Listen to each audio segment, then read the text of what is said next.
Okay so आज हम पढ़ेंगे अबाउट बैक्टीरियोफेज। सबसे पहले मैंने दो क्वेश्चंस निकाले हैं कि which structures contract to inject DNA into the bacterial cell and a bacteriophage can reproduce only inside. End of the lecture आपको पता चल जाएगा।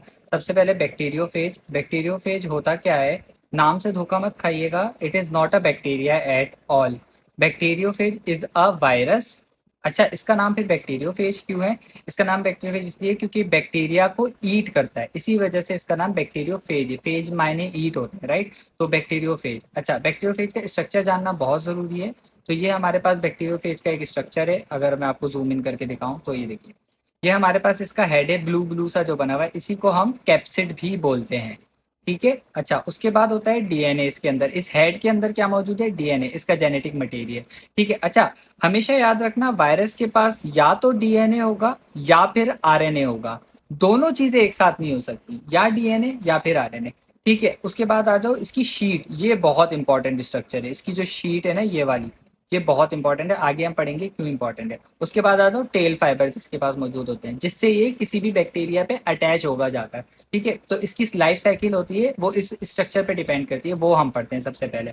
ठीक है। ये हमारे पास इसकी, ये एक बैक्टीरिया है हमारे पास, ये येलो येलो एक बैक्टीरिया है, और ये बैक्टीरियोफेज है। सबसे पहले क्या करेगा, बैक्टीरियोफेज आएगा और इस बैक्टीरिया पे ना अटैच कर जाएगा। किस तरीके से अटैच करेगा? टेल फाइबर की हेल्प से। ये जो ब्लू ब्लू निकले हुए ना, इसकी मदद से ये इस बैक्टीरिया पे अटैच कर जाएगा।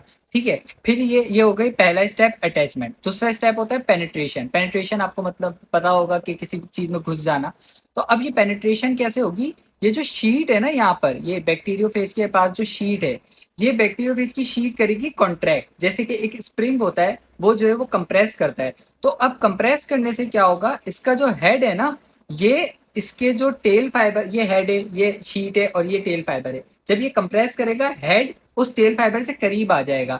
ठीक है। तो ये जो शीट है कॉन्ट्रैक्ट करी, और हेड जो है वो टेल फाइबर से करीब आ गया, और इसने क्या करा, इसने अपना जो डीएनए मटेरियल है वो टेल ट्यूब के जरिए, जो कि यहाँ पर मौजूद है, ये मैं बना रहा हूँ, यहाँ पर मौजूद है टेल ट्यूब। इसने क्या करा, इसने ये जो डीएनए है, यहाँ से ये गुजारता हुआ, टेल ट्यूब से गुजारता हुआ, ये देखिए यहाँ से ये टेल ट्यूब से गुजारता हुआ बैक्टीरिया के अंदर इसने अपना डीएनए मटेरियल डाल दिया। ठीक है। अब तीसरा स्टेप वो ये करेगा, रेप्लिकेशन, या इसी को कहते हैं सिंथेसिस या बायोसिंथेसिस, जो कहना चाहो आप कह लो।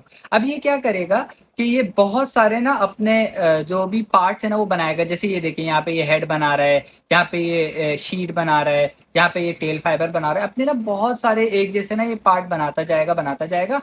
फिर जब इसकी मर्जी होगी ना, अब जब इसकी मर्जी होगी फट कर निकल जाएगा। उससे पहले ये करेगा असेंबली, यानी ये जो पार्ट